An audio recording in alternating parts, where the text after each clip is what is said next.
Okay, so once again, let me repeat myself.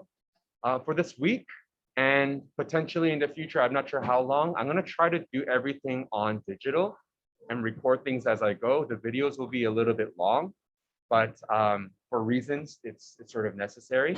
I'm also going to try to commit to putting stuff on YouTube because there are some people who are either away with permission, or they for whatever circumstance, they can't come to the class with permission, right? So it is what it is. Because of that, I highly recommend, or I suggest that you have some kind of colored highlighter or pen in the case that it might pop up to you when you're studying, okay? Anytime I use color here, you know that it sort of helped you follow, right, the numbers. I want to encourage you to do the same. So today, for example, as you can see, I have a graph and I have two functions. We're going to get started. As stated before, we're essentially done polynomials, and that is all the essential skills you need, especially factoring. Don't forget factor theorem, you're going to be using it, okay? Today, we are moving on to all the different ways that reciprocal functions can look like. So again, let's start simple, right? A reciprocal function is something that you learned in grade 11, and we're going to start with sketching what x would be versus its reciprocal 1 over x. Very quick. Where's my stylus? Here we go. So without actually doing any kind of graphing or any kind of number crunching, I'm just going to draw it. I know for a fact that f of x, this right here, is essentially, mx plus b, right? It's a straight line. The slope is a 1, and my y-intercept is a 0. So if I were to simply draw this, it would look something like that. If you have a ruler, go for it. This is f of x and equals x.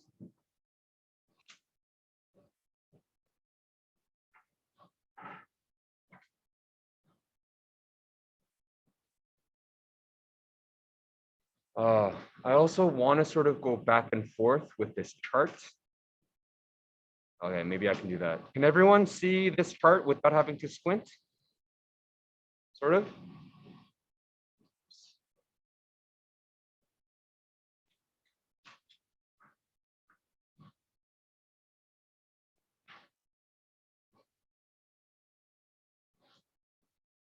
I hope so. Okay, here we go. So let's talk a little bit about this. F of x is equal to x. Are there any zeros and or vertical asymptotes? Don't worry too much about that for now. Zeros. It's a 0. Yeah. The only time you have a 0 is when x equals 0. Good. Right? Or maybe I should write this down. The y value is equal to a 0 when x equals 0. Just to be clear. Domain. Straight line, people. Straight line.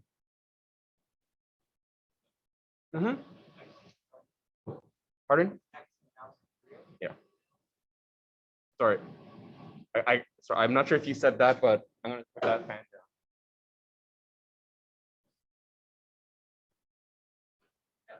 X belongs to real numbers. Range, I'm going to follow suit. Y, it goes up and down forever. Y belongs to real numbers. At what intervals is the function positive? Go back to your chapter 2. Go ahead, Adam. Yeah. So so the interval is going to be from 0 all the way to positive infinity is going to be my interval. And on the flip side, when is this a negative? It is the other way. Let me do this. That.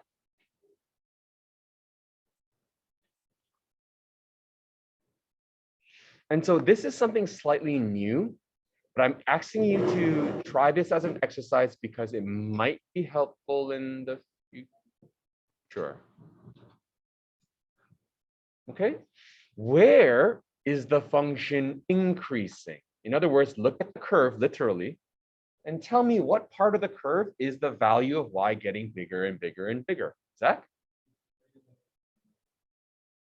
Well, yes, and keep going, think about it.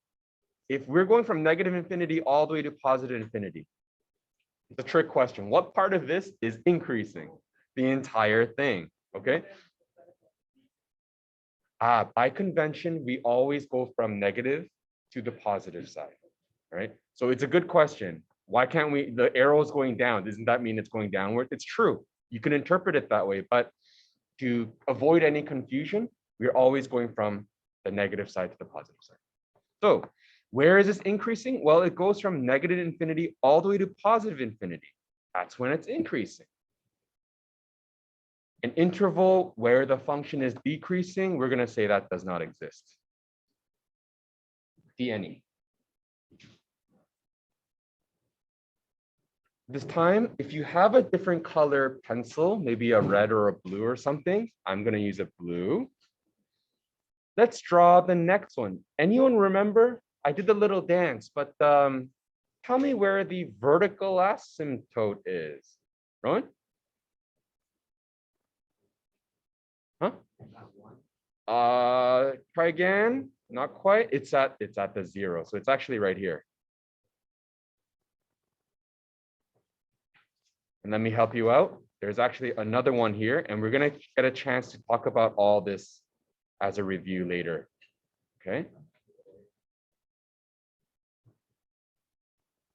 Okay, so this is a vertical asymptote. Oh, sorry. This is a vertical asymptote where x equals 0. And that's a vertical asymptote when y equals 0. Sorry, horizontal asymptote. What am I saying? So before we fill in this chart, let's draw it. Going back to grade 11, does anyone remember the accuracy points we used to help us sort of, roughly sketch the graph? Mason, you say you gave me one before. Anyone else remember from grade 11? The accuracy points. To sketch the graph is a little bit tough to eyeball. So you draw it from 3 to maybe 4 to 6 accuracy points so that you have an idea of where it's supposed to go. It helps you sketch. Okay, when in doubt, what's the easiest number you can put in? Remember, g of x is equal to 1 over x. You might say 0, but you can't do 0, obviously. 1 over 0 doesn't make sense. So if x equals a 1, in other words, what is g of 1? 1 over 1. So I know that 1, 1 is one of the points. What is g of negative 1? 1 over negative 1. When x is negative 1, my y value is negative 1. So I know that this is another point. Remember, the curve is going like this. So do you remember what the other points might be, Rowan?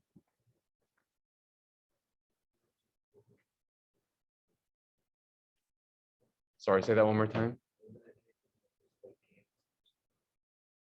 Well, yes, but to go in the proper direction, there are a couple of accuracy points the teacher asked you to do. At least I did. I'm not sure if your teacher did. And those are, let me separate this as positive and negative. Okay. I asked you to try the next number that you can find, easiest number. So if x equals 2, the y value is 1 over 2. So when x equals 2, my y value is 1 over 2. And I asked for the opposite. What if the value was 1 over 2? In other words, what if it was 0.5? 1 divided by half is equal to 2. So when the x value is 0.5, the y value is 2. Is that sort of ringing a bell? I know for my class, Kinda, it should ring a bell for you, right? I stressed it, Ian. I stressed it so much. In the other class, the same thing. If g is a negative 2, it's 1 over negative 2. So you've got negative 2 and negative half. And then g of negative 1 over 2 is 1 over negative 1 over 2, which is negative 2. So negative half, negative 2. So if you keep on doing this, you'll see that you get closer and closer to zero this way. You get closer and closer to zero as we, or closer and closer to infinity as we get closer to the vertical asymptote. The curve looks something like this. That was terrible, but I hope you get what I'm saying. I have also intentionally drew the arrows in that way to show you that I'm going from the left side and then coming all the way down, and I hit that wall, go straight down. And then I'm continuing towards the right side by coming down and moving right. Yes. They cannot. Hence the term asymptote. Yeah. Oh, I should have worn my sweater for you today. It's very unclassy and poorly inappropriate, but I got it as a present. It's really fun. It has to do with asymptotes. Anyways. Yeah, super nerdy. Don't judge me. My wife got it for me. I love her. Let's do this. Zeros and asymptotes. So let's talk about this. G of x equals 1 over x. Zeros, clearly you see that there's nothing touching the x-axis. Instead, we have a vertical asymptote. I'm going to call it VA at x equals 0.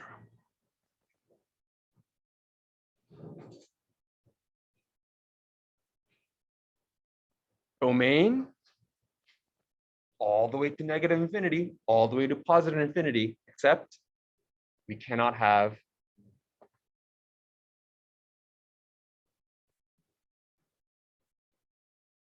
right, which makes sense because that's vertical asymptote. The range, I could say the same thing. You go up positive infinity, it goes all the way down. So it started from positive infinity all the way down, and it keeps on going down to negative infinity. But right in the middle, there is a break. Okay, so I don't know what analogy I can give to say that it's an impenetrable wall. Okay, but y cannot equal 0.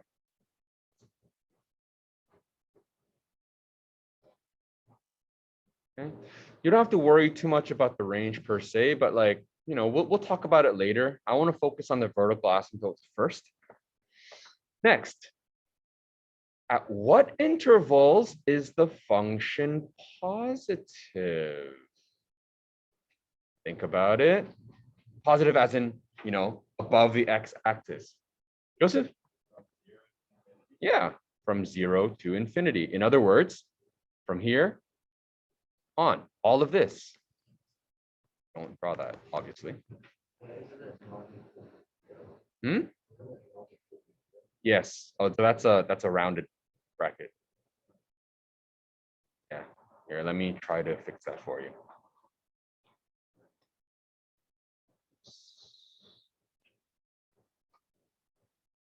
Okay.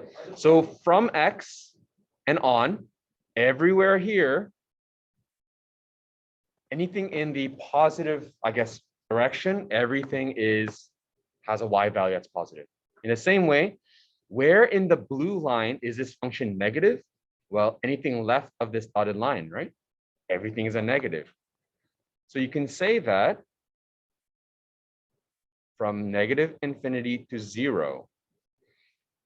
Now, if you have a highlighter, this is when I like you to notice that in terms of the parts that are positive and the parts that are negative, whether you have a function or it's reciprocal, they are going to be identical. The parts that are positive and the parts that are negative are not changed when you have a reciprocal.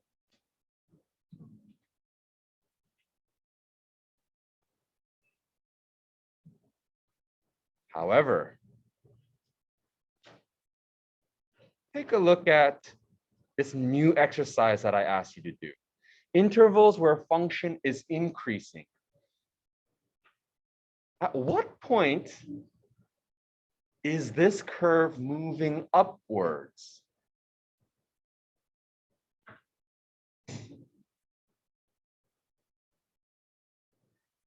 Everyone can answer this. Look at this blue line carefully. when in this graph is the blue line moving upwards, not coming from or anything. When is it actually going towards the positive direction? That's it. Between 0 and 1. So this part? Well, again, you could argue that. What if I told you we must travel from left to right, just like before? Are you coming down a roller coaster and going wee, or are you climbing up like a rock climber? Which one is it if we're moving from left to right? It does not.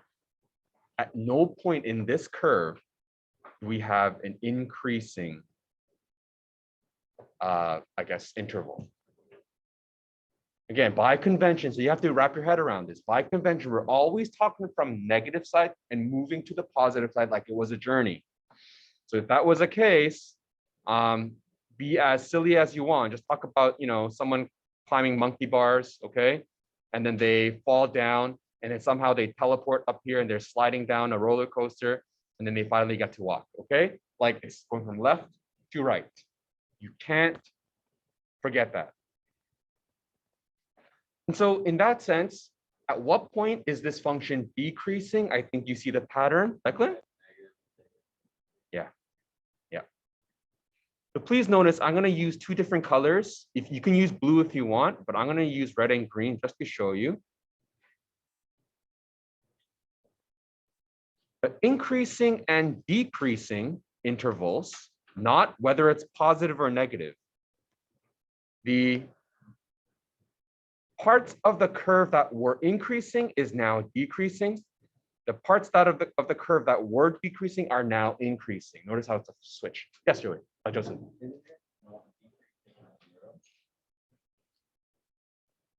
You're correct. That was me being lazy.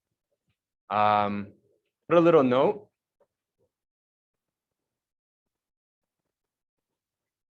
Okay, that's my bad. Just exclude that. I just wanted to show you that increasing portion and the decreasing portion are flipped.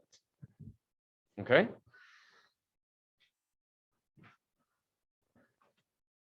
Okay. As in there's a little teleporting part. There's an asymptote. So you can't say if it's.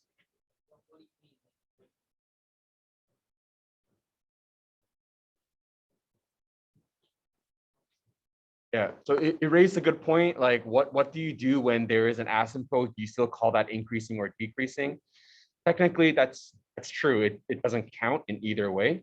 So if I really wanted to be correct about this portion, if I wanted to be correct about that portion, I should have said it is decreasing from -infinity to 0, and then 0 to positive infinity. You're absolutely right. Okay, that's a good point. Okay, so which brings us to our final comments. Again, just some relationships that I'd like you to keep in mind as we enter 3.2. Of course, you're gonna do some exercises to make sure you got it. But as we enter 3.2, I want you to consider these points. So on the bottom of the sheet, just so I could leave this, I'm not gonna move down, but I'm gonna read the paper. Consider some relationships found for reciprocal functions. All the y values on g of x are reciprocals of the y values of f of x. So if I have, as you see,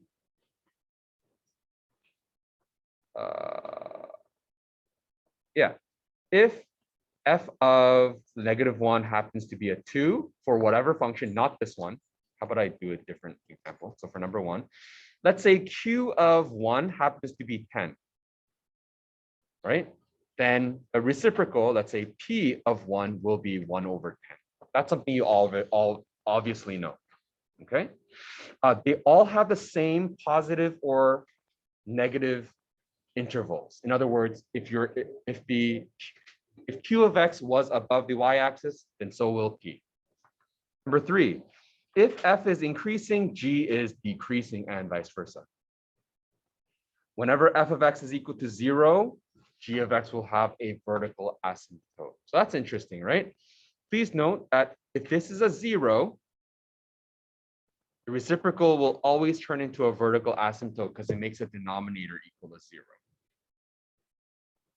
So if you want to add a little note, in case you forgot what it means to identify a vertical asymptote, essentially a vertical asymptote appears when the denominator is a 0. Just in case you forget how to identify it. A reciprocal function can never equal a 0 because a numerator will never be 0. What does that mean? Consider this.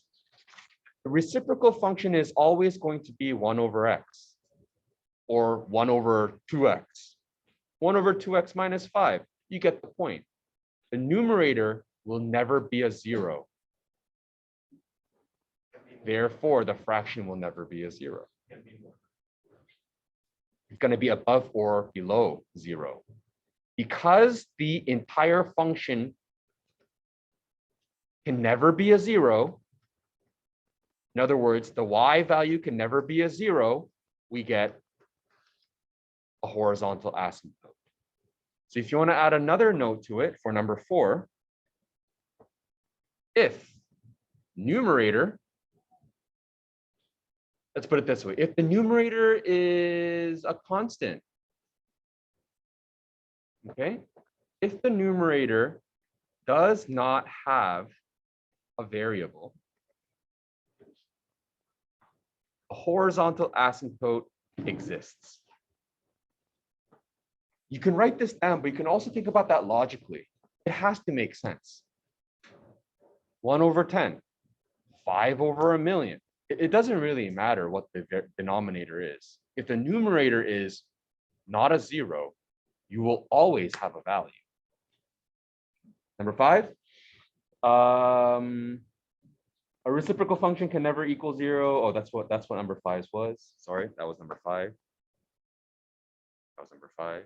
Number 5. Number 5. Number 6, the local maximums of f of x will be the local minimums of g of x. That'll be more useful when we get to the next section, so don't worry about that. Let's try some practice. Now, if you look at example 1, you're probably going to hate me. Take a look at the list. I'm going to set you through on a journey of exercises, just like we did in chapter 2. Every single one of these factors, or I shouldn't use the word factors, that's going to confuse you. Every single one of these characteristics are going to help you sketch quickly. That's it. The rest of today, or the rest of, I guess, this first period is going to be getting used to calculating these quickly and graphing it just as quickly. Here we go. Anna, are you okay? I mean to make this class more exciting, but clearly I'm failing. You all right? All right. Do your best. Your best. I understand. Whether you're religious or not, they say God gives rest to those he loves. So there you go. Okay. That don't mean God don't love you. You know, you don't know that. You don't know that. Okay. F of x equals 1 over x plus 1. So let's start with this. Once we find all of these, you'll see that sketching it might not be that difficult. Here we go. Domain. What's the domain? Yeah, x belongs to R, but you see from the denominator, you can't have this equaling 0.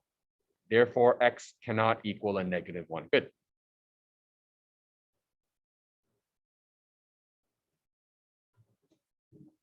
Next, x-intercept.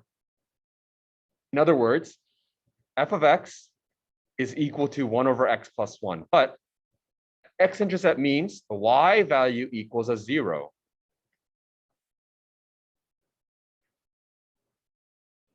Yeah, doesn't exist. Y int does not exist.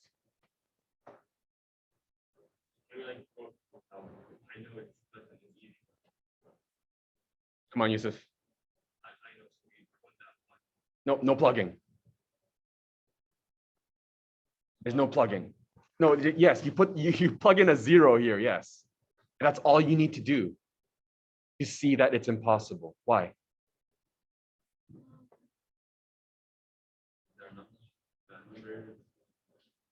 Always 1, right? You can't change that value. Doesn't matter. This could be infinity.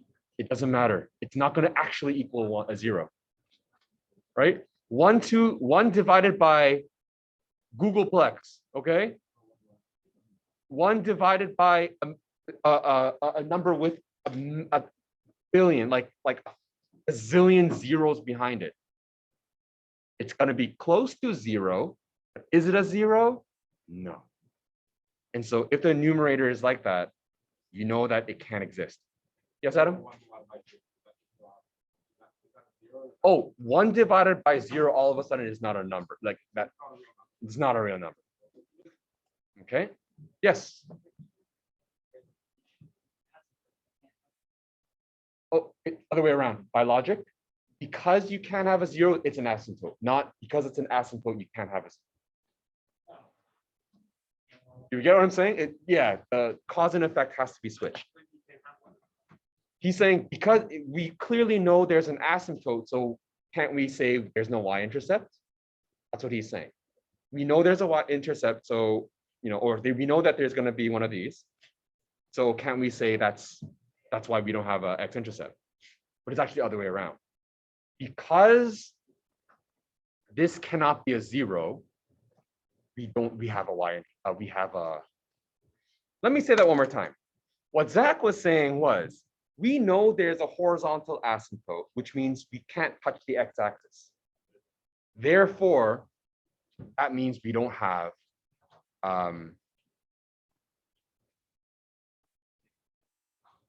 that's why I was confused. Sorry, x-intercept. Right? Because we have a horizontal asymptote, we can't touch the x-axis. If we can't touch the x-axis, then of course we don't have x-intercepts, is what he's saying. But the logic is reversed. Because there are no x-intercepts, because this cannot equal a 0, therefore we have a horizontal asymptote. Okay, so chew on it, chew on it. Part C.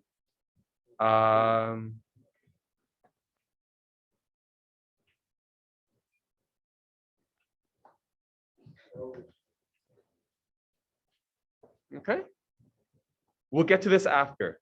You don't have to worry about this now. That's part of letter E. So we know that the x-intercept does not exist. Okay. In other words, y cannot equal a 0. This is where we're going to get our answer from letter E. Hold on to it. Part C. The y-intercept. Well, the y-intercept means that the x value is a 0. So that's 1 over 0 plus 1. Therefore, the x-intercept is, the y-intercept is 0, 1.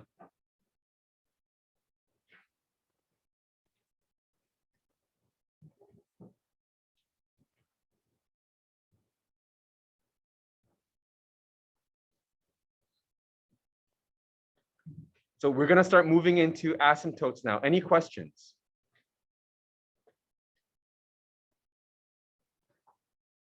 We're okay? Okay.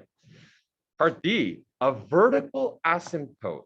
Again, for vertical asymptote, if you think about the graph and think about the nature of being vertical, not being able to touch, it's essentially saying, what is the number that x cannot be? And so you go back to your denominator. This is going to have a vertical asymptote at x cannot equal -1. So therefore, VA is at x equals 1. And that means when x equals 1 right here.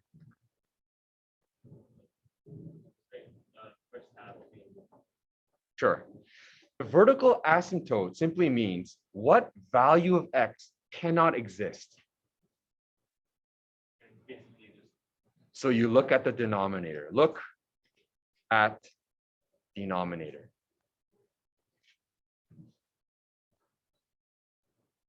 And in this case, the denominator is x plus 1, correct? Another way you can do it is look at the domain. Look at what restriction you set for the domain.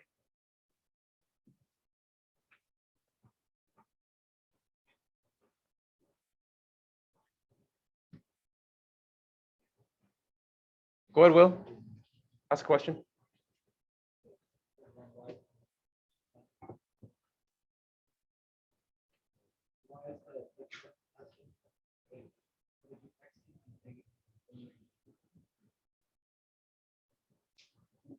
Yes. Guys, why did no one speak up? Clearly, I'm lacking sleep.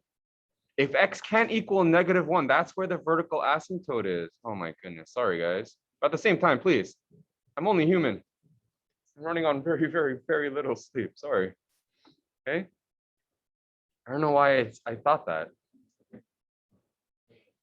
Please correct me. I'm so sorry about that.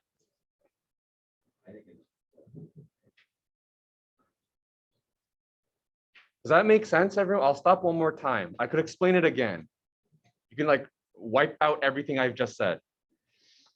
So what you can take home with you is when you're looking for the vertical asymptote, look directly at the denominator or look at the domain. Tell me what x value cannot occur.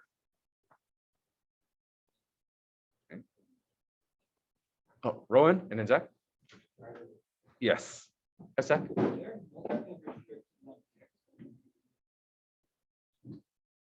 It could be.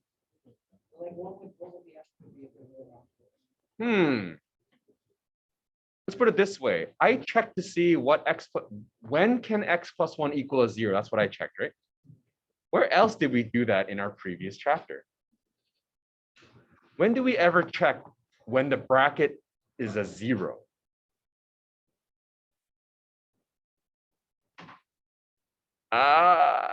Don't look. Yes, Mason. Do you remember when we were doing quadratic, we did this? What if it was like that?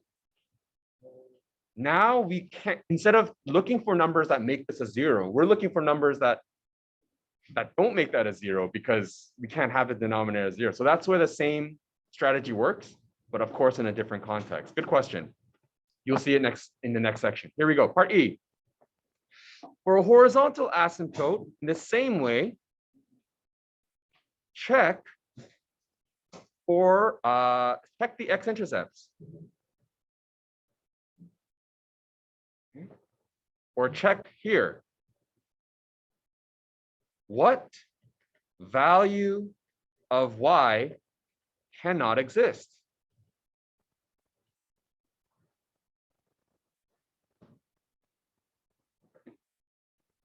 So for this one, the horizontal asymptote is going to be at y equals 0. And so y equals 0 is this line right here. No, you take a look. You look for any y values that can't exist. And it helps when you are doing all of these exercises. So when you do x-intercept and y-intercept, you sort of discover things like that.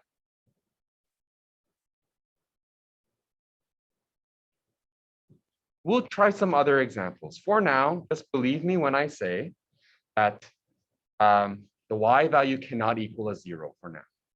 Okay, we'll do more exercises and you'll get the hang of it.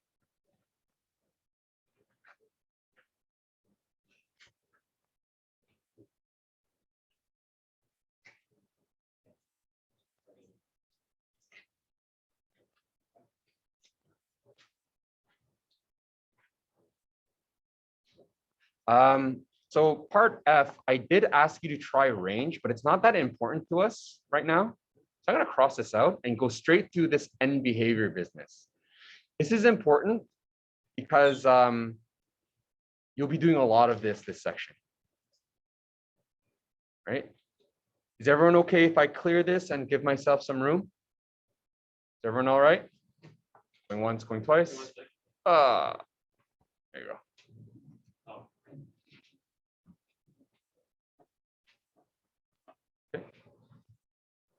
Okay, describe the end behavior.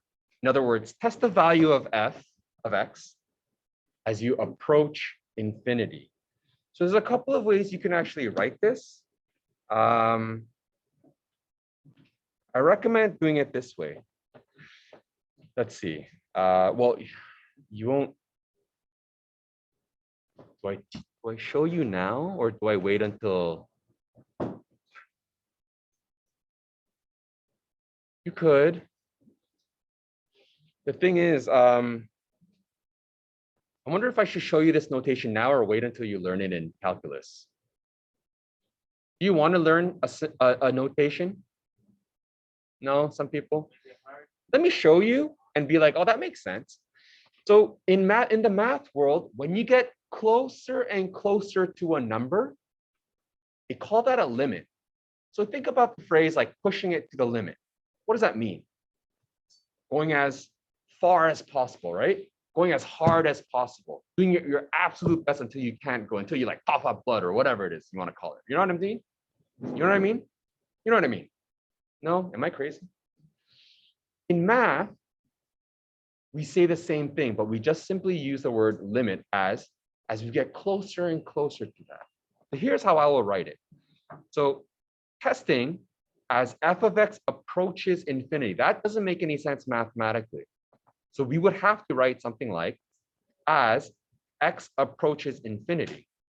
And in the textbook, I think that's what we do, as x arrow infinity. But even that sometimes can be misinterpreted. So what we do say is the limit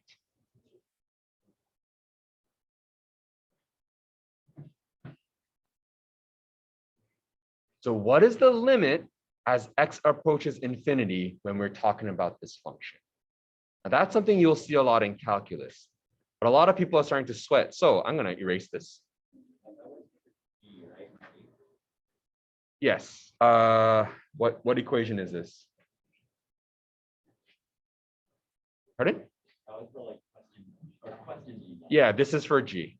I just crossed out the h. So as x approaches infinity, what does this look like? Well, let's test it.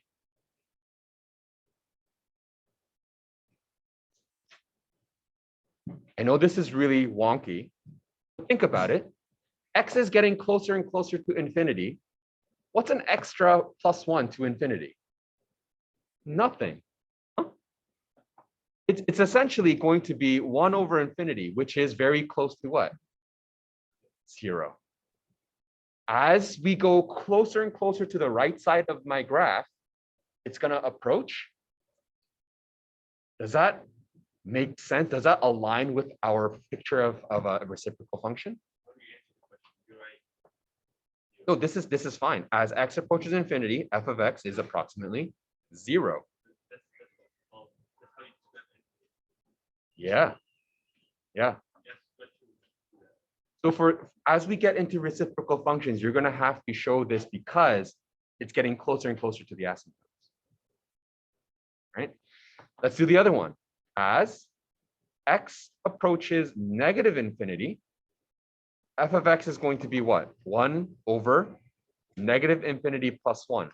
But what's a +1 to a negative infinity? Nothing, right? It's very little. So what does that equal to? 1 over negative infinity. It's still a 0, but something's not right. What's the main difference between the left column and the right column? It's a negative.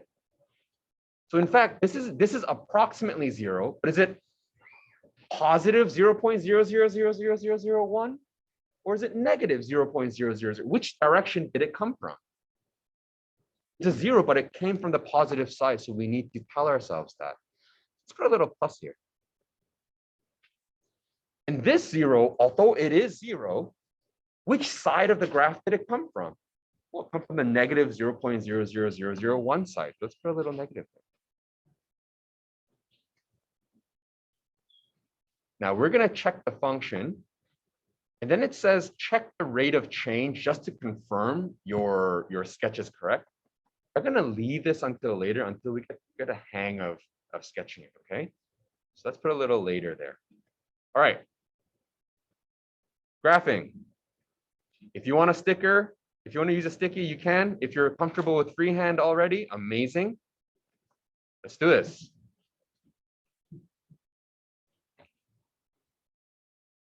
What does the question say? The question tells us that we have vertical asymptotes. So let's draw that first. Let's see, highlighter. Let's do red to tell ourselves we can't cross it.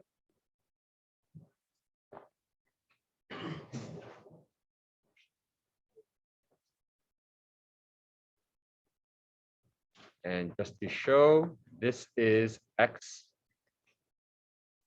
This asymptote is x equals 0. This asymptote is y equals 0. And yep. Yes. Thank you for correcting me. Oh, I don't know what's wrong with me today. It's going to be a long day.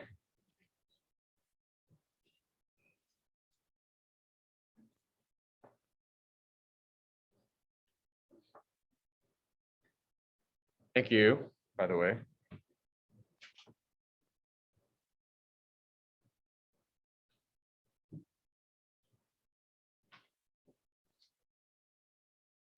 Next, is there an x-intercept? No. Is there a y-intercept? At? What was it again? 1, 0? 0, 1. 0, 1. Okay. Got it. Next. Vertical asymptote, horizontal asymptote, we drew. Range, we didn't do. Describe end behaviors. Okay. So if I go towards the positive infinity side, I hit the 0, but on the positive side of this asymptote. So I'm going to end off here somewhere. If I go towards the negative infinity side, it will hit a 0, but from the negative direction. So my curve will probably be here. I'm going to end here, and I'm starting somewhere here. You see how it's sort of off? It's a little bit, it shows you the proper side of the asymptote. It's going to be very important. And then from here, I know I have to cross that y-intercept, and I'm not allowed to cross this. Where do I go? Do I go up this way, or am I going this way? Well, what if you don't know? What's your guess?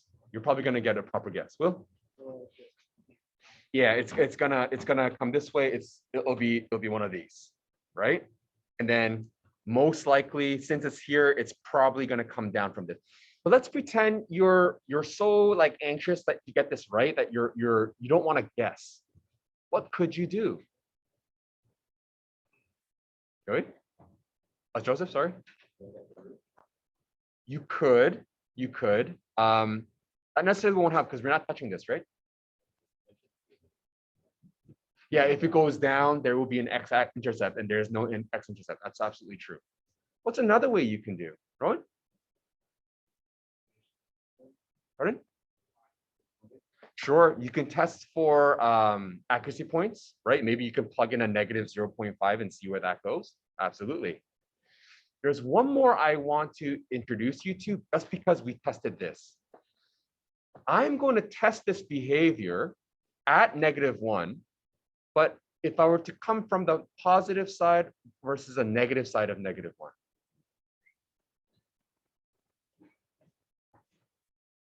This is the first time you're seeing this, so I know it's hard. Okay, try to grasp.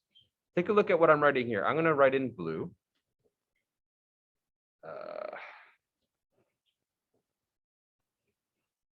What if I say as x approaches -1 from the positive side?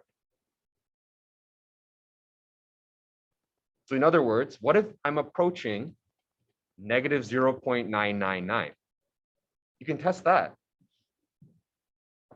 Versus as x approaches negative 1.001. You see what I'm doing? I'm checking what the point would be if I had an x value right here, and if I had an x value right there, the left and right of the asymptote. You'll see what I mean. Take a look. What is the function if I have, 999 plus 1?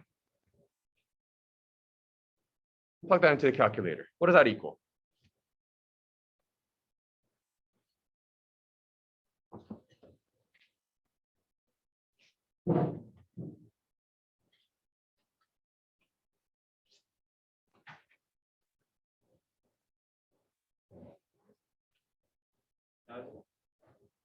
Oh yeah, so 0.001, that equals 1,000. That's really high when I'm on the right side of the asymptote. What if I was on the left side of the asymptote?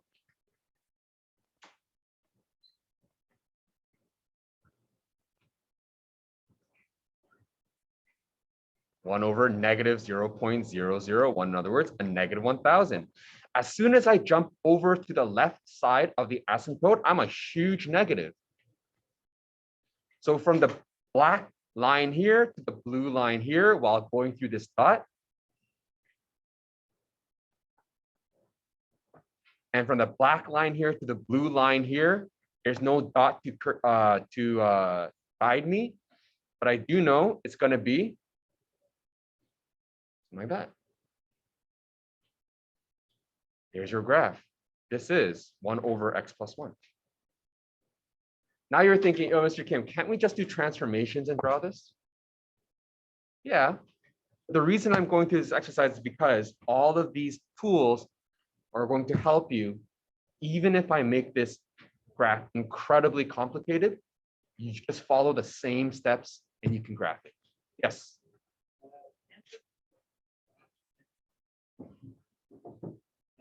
Can they pass it?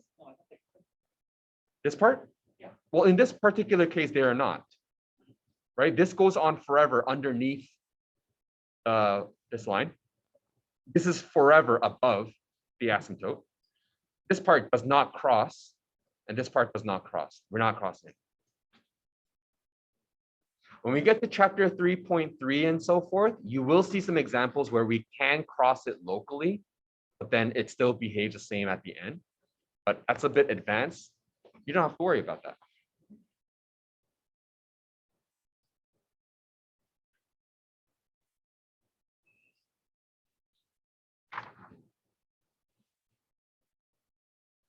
Yes.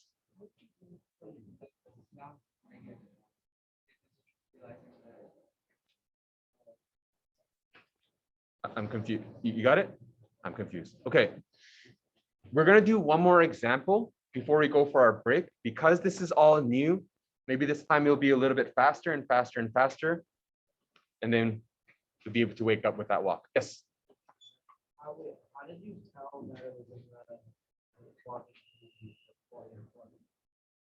Quadrant 3? Well, again, using our math, we discovered that we have to finish this curve somewhere here. And this asymptote blocks our path essentially, and it forces us to become a very, very large number. Well, if the x value is negative 0.999, that's right here. That's just before the asymptote. When the x is negative 0.999, my y value is 1,000. So I have a point right here. It's got to hit it. Okay, let's do one more. Let's do another. I have 1 over 2x minus 3. What's the domain? X could be anything, but yes. That's going to give you a hint, all right? That will give you a hint. Okay, let's move on. X-intercepts. When is the y value equal to a 0?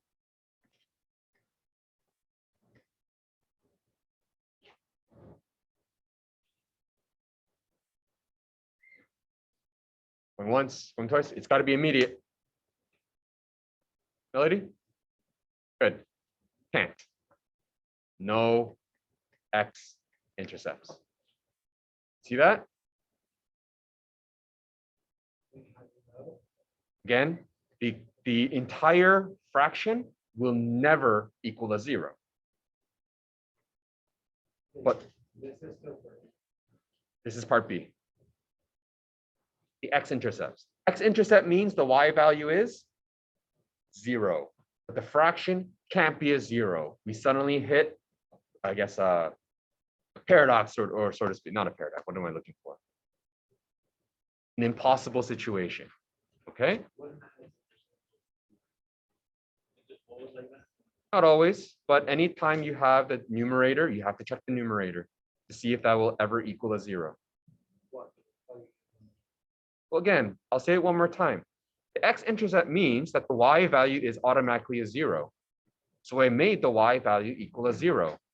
But that contradicts this fraction. This fraction can never equal a 0. And so, no possibilities. So no x-intercept, keep that in mind. Part C, y-intercept.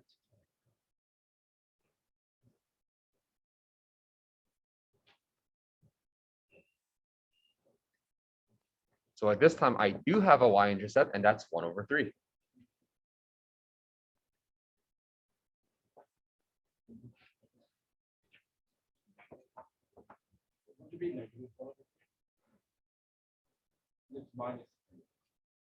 I've been writing plus all this time. Oh my goodness. Sorry, you're right. Now I need to wake up and I need glasses.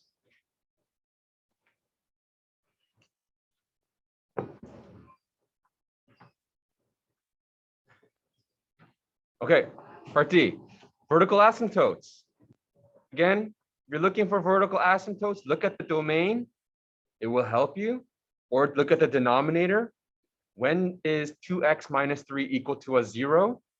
Well, x is going to be 3/2. The vertical asymptote right there.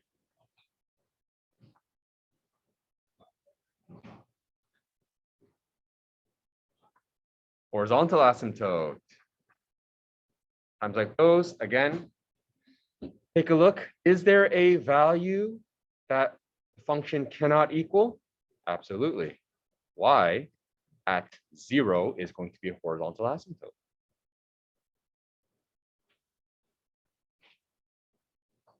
In fact, right now I'm simplifying horizontal asymptote. What do you call it?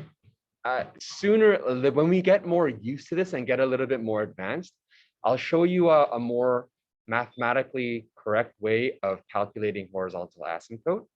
And that is looking at end behaviors only, not just seeing whether the y value can equal it or not. You'll see what I mean a little later, because you're gonna be like mind blown when you see situations where horizontal asymptote is crossed. So anyways, describe end behavior. Let's do this. As x approaches positive infinity, f of x is equal to 1/. So 2 times x is basically infinity minus 3. It's going to be infinity. So it approaches 0 from the positive side. As x approaches negative infinity, f of x is 1/. 2 times negative infinity is still negative infinity, minus a 3, still negative infinity. So it's going to be a 0, but from the negative side.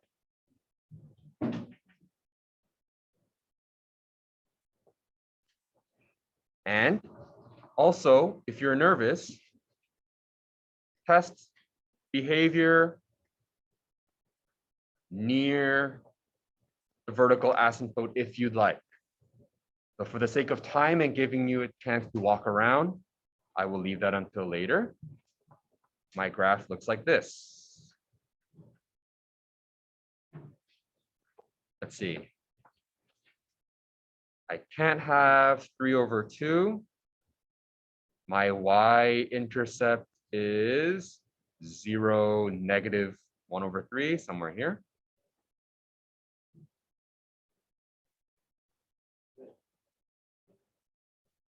My horizontal, I cannot have this.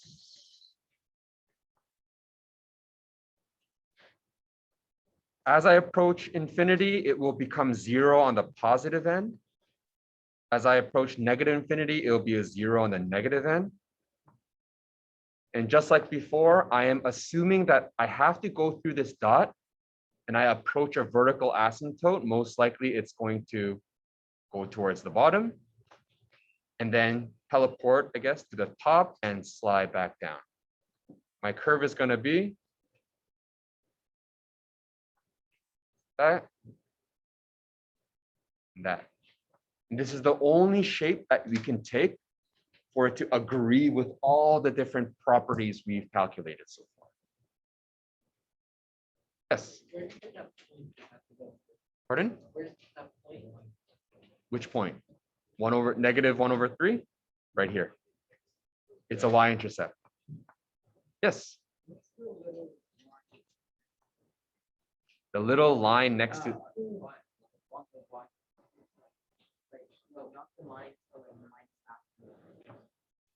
The minus after the 3. In C. This part? This part. Yeah. Oh, that's a period. I don't know why it's there. There you go.